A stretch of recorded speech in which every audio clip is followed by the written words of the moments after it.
Concedo a palavra nesse instante ao candidato senador Eduardo Girão, pelo prazo de 15 minutos.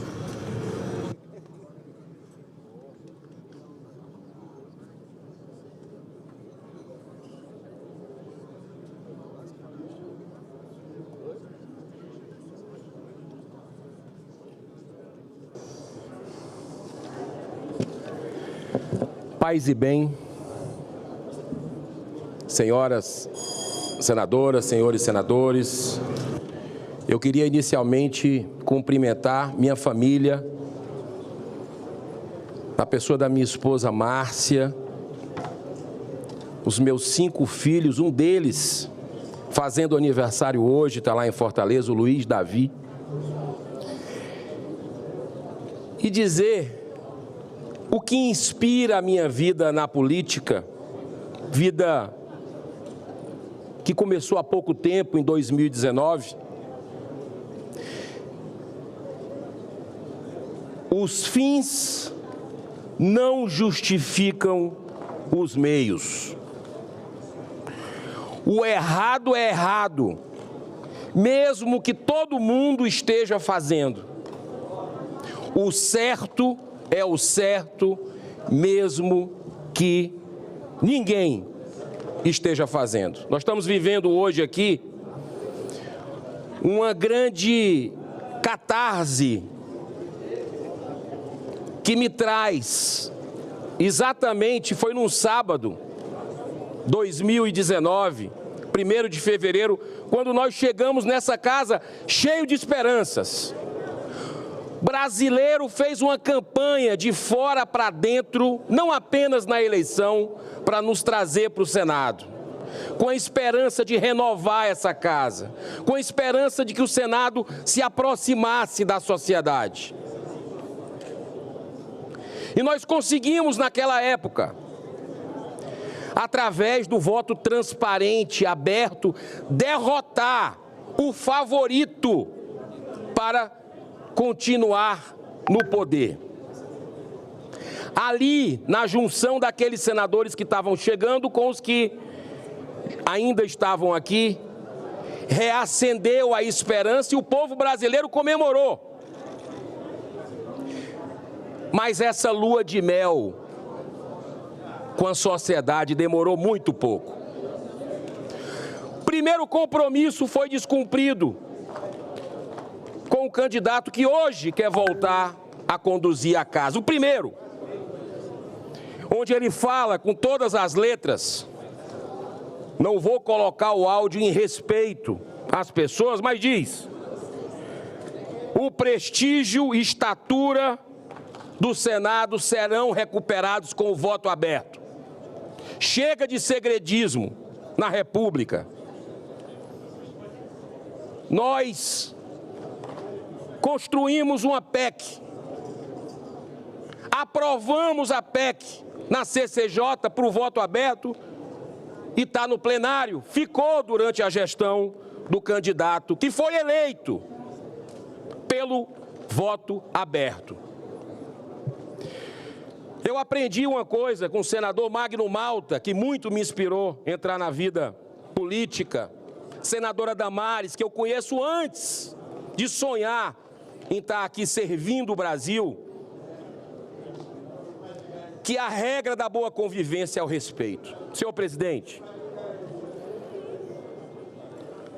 de lá para cá, de 2019 para cá, o Senado só se afundou.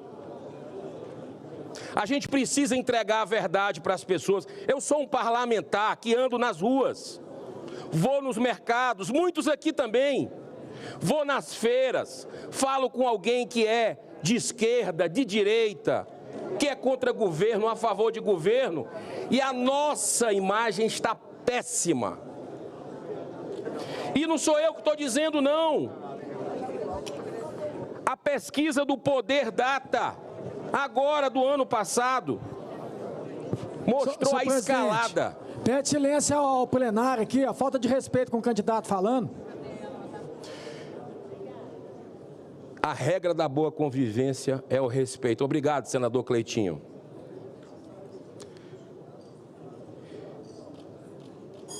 naquele momento que a gente chegou aqui, o Senado estava 35% de péssimo perante a sociedade. A escalada veio 42 em 2023, 44 ainda em 2023 e agora 45% de péssimo. A aprovação perto de 10% dessa casa. Essa é a verdade que a gente precisa encarar. E nós temos aqui, senhor presidente, eu acho que o grande problema nosso foi não ter enfrentado.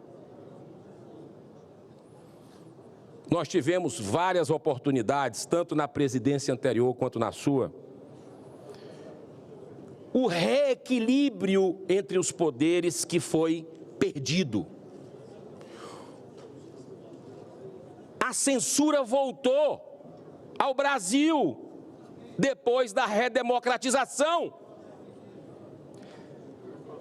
A revista Cruzoé, em 2019, durante a gestão do candidato do continuismo que quer voltar,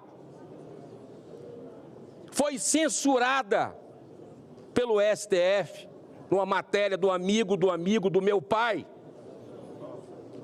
que falava de relações de ministros, de ministro com o ex-presidiário, presidiário na época, condenado em 3 instâncias por lavagem de dinheiro e corrupção, por dezenas de juízes, citado centenas de vezes em delações premiadas com nome. O Senado ficou assistindo à censura. Não parou por aí. Nós tivemos, vai completar agora 6 anos, um inquérito irregular, sem fim, que um ex-ministro do Supremo Tribunal Federal colocou, que é o inquérito do fim do mundo, onde a mesma pessoa, o mesmo ministro, julga, é a vítima, é o promotor, é tudo, é o dono da bola. A Constituição da República Federativa do Brasil é rasgada dia sim, dia não, aqui do nosso lado. E esse Senado se acovarda. Todos nós somos corresponsáveis por essa derrocata dessa casa. A população está nos assistindo agora. Recebi a informação que a audiência é recorde em vários veículos. O que é que ela espera de nós, afinal?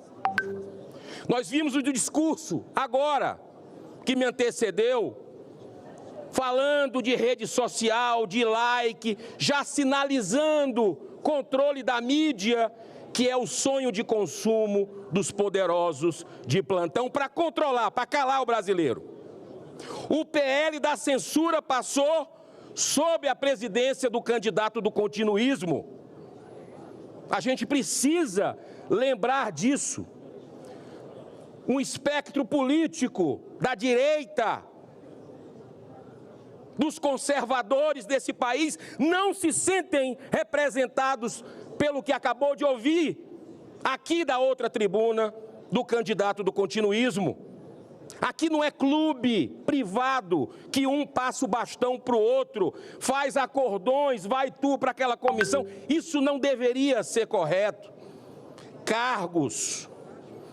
Nós viramos aqui um balcão de emendas há muito tempo. O Congresso cada vez mais com dinheiro, com chavos, troca de favores. Isso é desigual, é uma concorrência desleal. Eu sou a favor de acabar com emenda parlamentar. Isso é um desvio de função. Está lá a nossa prerrogativa constitucional, fiscalizar o poder executivo, fazer leis. Não é gerir orçamento, não é mandar, porque aqui, senador Cleitinho, pessoas como o senhor, verdureiro, saiu lá de baixo, cada vez mais vai ficar difícil pessoas comuns do povo quererem vir para essa casa, quererem ir para a Câmara dos Deputados, porque o orçamento que um senador distribui nos seus estados é cerca de 60 a 70 milhões de reais todos os anos. Isso é algo surreal, isso fora o secreto, fora a troca de apoio e muitas votações. Como é que alguém vai conseguir entrar com a concorrência dessa? Completamente desleal, desproporcional, para se perpetuar no poder. Vou acabar. Se não puder acabar, porque eu gosto de, sempre fui do diálogo, construir junto com os colegas, eu vou colocar publicidade total no site do Senado Federal, cada centavo de emenda para todo mundo saber para onde foi. Eu já faço isso no mandato. Eu já tenho esse respeito com o meu eleitor. Mandei para os 184 municípios do estado do Ceará, independente de ser administrado pela esquerda, pela direita, pelo PT, pelo PL, o povo não tem culpa de briga política. O povo precisa dos seus problemas resolvidos. Faço isso e não vou para a inauguração de obra nenhuma. Não julgo quem vai, mas aquele dinheiro é do povo, eu não posso me beneficiar politicamente daquilo que a gente está destinando. Senhor presidente, nós precisamos levantar o Senado Federal da República. Nós temos há 6 anos lá na Câmara dos Deputados e como presidente do Congresso eu vou exercer minha liderança. Eu já administrei milhares de vidas com empregos que eu gerei na minha vida. Sei ter responsabilidade com dinheiro.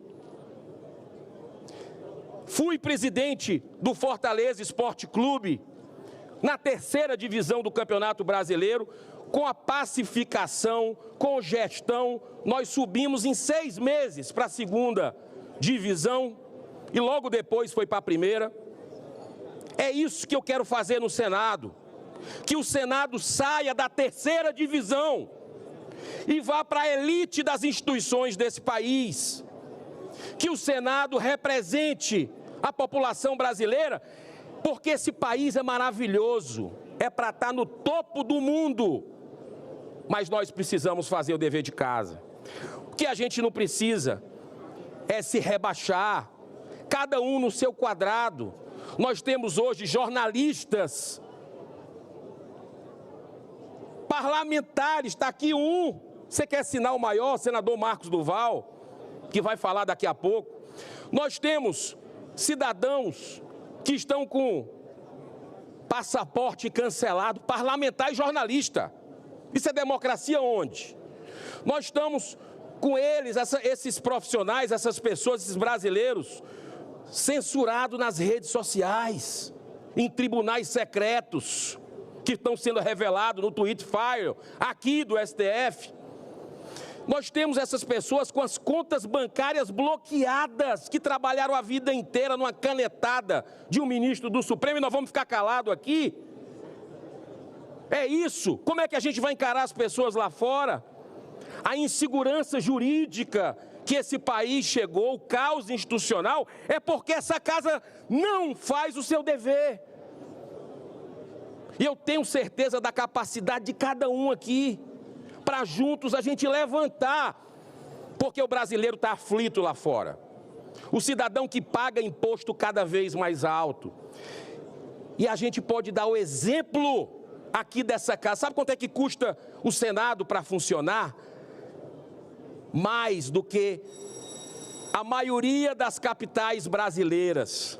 O Senado gasta quase 7 bi para rodar, com mordomia, regalia, excessos. Enquanto a população lá fora sofre com aumento de preço a partir desse governo irresponsável, que só pensa em gastar e se vingar de seus adversários políticos. Chega de perseguição política, chega de intimidação. O Senado precisa cumprir o seu dever. E eu, como presidente, se tiver o voto de vocês, e eu sei que é um jogo muito tradicional, de cartas marcadas, mas eu peço a consciência de cada um, nesse momento. Não é um voto em mim, é um voto para o Brasil, é um voto de mudança, é um voto para os seus filhos, para os seus netos terem liberdade. Os valores da nossa terra são em defesa da vida desde a concepção, da família, da liberdade da ética. Candidato do continuismo é a favor de cassino, de bingo. Já não basta as bets que ele apoiou e que eu alertei lá atrás, que iria ser uma tragédia social humanitária. Como é que vocês vão ficar com a consciência de vocês e com olhar no olho do seu conterrâneo, ampliando essa tragédia com cassino, com bingo, que já se demonstrou que é uma falácia, que isso é para beneficiar a magnata? Senhor presidente, nós estamos chegando agora numa decisão muito importante para a nação. Como presidente do Congresso Nacional, eu vou exercer minha liderança a algo que não foi feito nesses últimos anos, desde 2019, para que nós possamos se reunir com o presidente da Câmara, mas eu, como presidente do Congresso, vou fazer andar o fim do foro privilegiado. A grande blindagem à corrupção e à impunidade no país, fica um poder protegendo o outro por causa disso. Vou exercer a liderança para votar logo a PEC antidrogas, que nós votamos aqui e que parece um jogo combinado. Sociedade pergunta, quer? Vota lá, espera. Vou também colocar para votar o retorno da prisão em segunda instância. A impunidade nesse país não pode nos levar a um abismo de insegurança que nós estamos vendo hoje. Nos países do mundo é assim, nos grandes países de ponta é a prisão em segunda instância. Também vou exercer a liderança para que possamos, de forma muito responsável, fazer um pedido de impeachment. O primeiro em 200 anos do Senado Federal, que sempre se escondeu dessa sua responsabilidade, que vai ter um efeito pedagógico para cada um ficar no seu quadrado. São 60 pedidos. Um deles, com quase 150 deputados federais assinando, 2 juristas, desembargador Sebastião Coelho, o constitucionalista Rodrigo Marinho, quase 2 milhões de brasileiros. Só cresce esse movimento e o Senado não pode se esquivar. Senador Girão, para concluir. Presidente, para concluir, eu deixei para o final um chamamento à consciência de vocês. Em pleno século XXI, nós temos hoje presos políticos que estão com as suas famílias devastadas, sem direito à defesa, ao contraditório, os seus advogados sem acesso aos autos. E eu mostro, senhor presidente, aqui, para todo o Brasil, um retrato que eu considero o mais emblemático, que é da Débora, uma cabeleireira com 2 filhos pequenos. Está presa há quase 2 anos. Sabe por quê? Porque num roubo, num momento de fraqueza que todos nós temos, de revolta, mas ela não feriu, pintou de batom, fez um protesto numa estátua pública em frente ao STF. Ela está 2 anos presa e a sua condenação para sair 15, 17 anos. A frase é do próprio presidente hoje do Supremo Tribunal Federal. Então, senhor presidente, nós não podemos conviver com presos políticos que estão sendo massacrados hoje no Brasil, e isso não é correto, porque se fala em pacificação e não faz anistia. É muito bom falar em pacificação e não agir. A anistia é prioridade. Nós vamos trazer direto para o plenário do Senado Federal para que possamos colocar digitais. Está todo mundo vendo a injustiça sem limites. Senhor presidente, eu peço... Para concluir, senador Girão. Eu peço o voto de cada colega aqui. Cada colega. Um voto que não é em mim, é no Brasil, eu já falei. Mas um voto que vai repercutir para a eternidade. E eu peço o seu voto aberto, transparente, porque é assim que a gente vai conseguir levar cada vez mais a população, o Senado junto para a população e a população junto para o Senado. Eu peço seu voto. Um voto na mudança. Um voto numa transformação que a gente precisa fazer, e nós vamos fazer com muito diálogo, com muito equilíbrio, mas com muita coragem, porque política tem que ter coragem, integridade e, sobretudo, coerência. Peço a coerência dos senhores no voto, com todo respeito a quem pensa diferente, mas... Muitíssimo obrigado, presidente Rodrigo Pacheco, pela tolerância. Que Deus abençoe e tenha misericórdia de nossa nação. Obrigado, senador Eduardo Girão.